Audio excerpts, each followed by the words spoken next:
Welcome back to another technical deep dive here in the debug zone.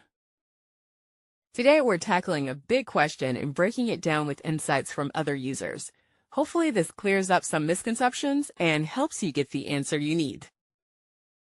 So buckle up, stay a little curious, and let's jump right in.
And that's a wrap.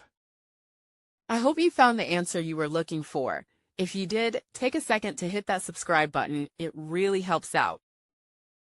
And let me know in the comments which solution worked best for you. See you next time in the debug zone.